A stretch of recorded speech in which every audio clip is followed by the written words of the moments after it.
What is up, you guys? It is your boy Phoenix Brenton here. In today's video, we are going to be talking about the Tampa Bay Buccaneers. And this is going to be a very interesting video because it's like, I wouldn't say the Buccaneers really upgraded that much during the offseason, but I wouldn't say they progressed that much either. So we're kind of talking about almost the exact same team. So I don't really know how I should take this. But before we get into today's video, like and subscribe. We are on the road to getting to 700 subscribers. And also, I have a playlist of all teams in the NFL. Not yet, obviously, but I have a playlist where every team, when uploaded, will be there. If it's not there, it means it's probably not have been uploaded yet. But anyways, enough said. Let's get into the video. And the Buccaneers are, I think, definitely, and I think everybody can agree with this, I feel like, are probably the team to beat in the NFC South. Like, again, I think the only team that can potentially contend in terms of winning the division is going to be the Falcons. I guess maybe a slight chance it could be the Panthers, but outside of that, I just can't see any other team winning this division. I mean, I can't even really see the Panthers winning the division. Maybe even the Falcons too, but that's besides the point. This team it's almost like the Rams almost, except how their division is easy. They are so close to a Super Bowl contending team, but they're not there yet, like I said. And this offseason definitely doesn't change that factor to them being just a playoff run team who can make a decent playoff run to a Super Bowl contending team. I'm going to be honest, they didn't really do anything big. Like what? You signed Hassan Reddick. That is your biggest signing. I mean, yeah, you didn't lose anybody, which is a good thing, but it's not a good thing when you're not adding really big pieces. And speaking of not adding pieces, I have to talk about this. Why draft Emeka Ibuka in the first round? I still question this pick to this day. Like, why are you drafting him? Like, it would have made sense if you didn't have Chris Godwin anymore. That would make sense because that means your two receivers would have, well, your starting receivers then, if they didn't draft Emeka Ibuka and Chris Godwin was gone, would have been Mike Evans, Jalen McMillan, and Sterling Shepard or Trey Palmer. Not great. But that's the thing. You signed it, Chris Godwin. And that means you didn't really need him. Like, Jalen McMillan is the wide receiver for the future. Chris Godwin is a very good receiver, and Mike Evans is a consistent 1,000-yard wide receiver. So why get another wide receiver? That just didn't make any sense to me. What you could have done was, like, fix your interior offensive line, potentially. Fix your secondary. Because I'm going to be honest, the secondary looks very bleak outside of Anton Winfield and Jermaine Dean. You could have potentially fixed your pass rush, even though you do have now Hassan Reddick and Yarmy Darby's pretty good. Who you have afterwards, you know? You could have gotten a linebacker. I know you have Anthony Walker Jr. and Deion Jones, but I don't think they're good replacements for Levante David. And you could have maybe drafted another interior defensive lineman. Like, it's like there are so many other things they could have done with this pick, but they went and got wide receiver. I still don't understand that to this day. Like, I get it. Having a lot of good receivers is important. I understand that. And especially with what happened to them last year when they lost Chris Godwin and Mike Evans. But don't forget, Kay Otten, who I think is a kind of underrated tight end right now, had a pretty much a breakout career change when they both got injured, and he was being very productive. You know what's also being very productive? Their running backs, Bucky Irvin, Rashawn White, and Sean Tucker. Sean Tucker had a really, really good game. So, what was the point of drafting Emeka Ibuka? I'm just going to be honest. I know I don't want to make this video entirely why did they draft Emeka Ibuka, but still, it's so pointless because they could have drafted so many other positions that actually would have helped their team push the needle. This pick, it doesn't push the needle at all. If not, it may actually push them backwards because they could have used this pick on a much dire need position. But that's besides the point. And also, I'm going to be honest, one reason why they're probably not a Super Bowl contender is because of Todd Bowles. I know. This team has done so well with Todd Bowles. I mean, they made it to the playoffs every year with him. But did everybody just forget that they went 8-9 with Tom Brady that one year? Does everybody just forget about that? I understand he was very old and past his prime. But come on, it's Tom Brady. And their defense has just kind of not looked the same ever since he ended up being the head coach. I'm just going to be honest. Their defense is kind of what's been holding them back as of recently.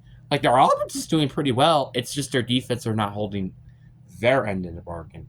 Which, in my opinion, if I'm in the Bucks fan or organization, I would be taking notes. Because guess what? Make it to the playoffs, like, how many years now? 3 or 4? Yeah, 3 consistent. No, was it 3, 4? I don't know. I don't care how many times. It doesn't matter how consistent you are in the playoffs. If you have 0 playoffs success, that's just what's going to happen. So let's just look at Todd Bowles. You know how many playoff games he's won? 1.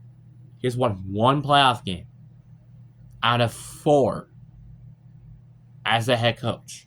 He got decimated in the first one against Dallas. Then you beat against the Philadelphia Eagles, which were collapsing during that year. Then you lost to the Lions, which then choked the NFC Championship game. And then you lost to a young age Washington Commanders team. That is not a good track record.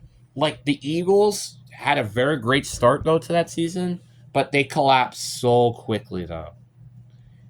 And that's why I just can't say that, like, this team is there. You honestly could put the debate if this team is even a playoff contending team if you put them in a different division. Like, let's say, for example, if this team was in the NFC North, for example.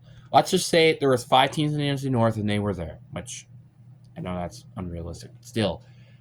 I would honestly say they probably are like the 3rd best team in it, or the 4th best team in the NFC North. Yeah, that's saying something. Or the 3rd best team in the NFC North. You kind of get what I mean by that. It's like this team would not even be that great in the best division in football. That is kind of concerning. And let's just put them in what's like a definite, what would be like an average division? I guess the AFC East, I guess. Let's say that. Yeah, I think they are better than the Jets and the Patriots. I don't know if they're better than the Dolphins, though. And they're definitely not better than the Bills. That's kind of just what I mean. If they're even in an average division, I feel like they're not even that much of a playoff. They could potentially not make the playoffs.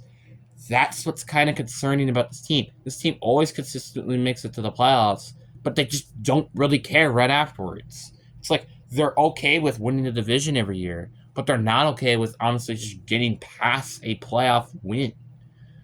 If not 2 playoff wins. Because they haven't been in the NFC Championship game since, well, the Packers last time making it to the NFC Championship game. And that was also when he had Tom Brady for his 3rd last season in the NFL, which was back in like 2020.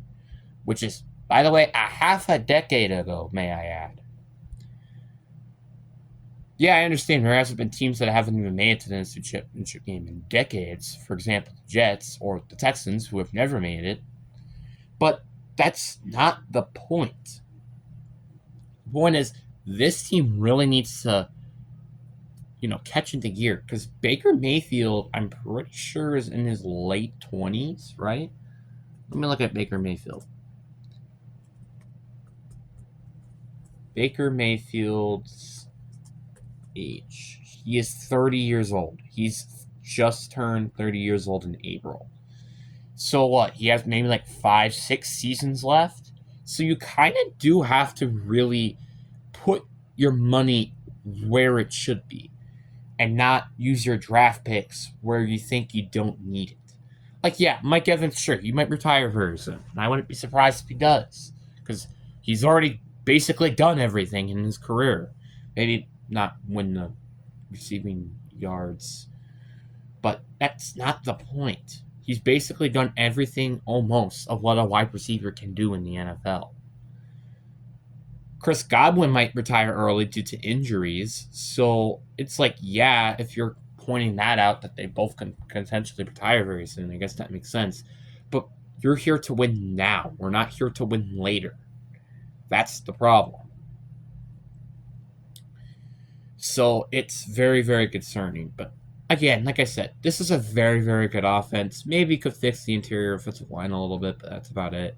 And their defense, I think, can be very good. It's just you kind of have to hope that your secondary can hold up. That's kind of part of the problem. And a little bit your front seven. You're really hoping for Villa to do well. You're hoping for Kalash Kansu to break out as well. So that's kind of unfortunate. Now, we're done with that.